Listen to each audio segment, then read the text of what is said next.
யுத்தம் முடியும் தருவாயில் நீ போற்றும் வாசுதேவனை பலர் சாபம் தந்து தூற்றப் போகிறார்கள் என்பதை அறிவே. நான் உனக்கு சாபம் வழங்குகிறேன்.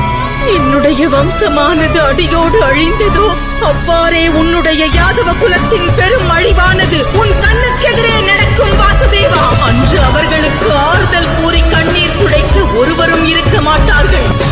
எவ்வாறு இன்று இந்நகரம் களை இழந்து இருளில் மூழ்கியுள்ளதோ இதை போலவே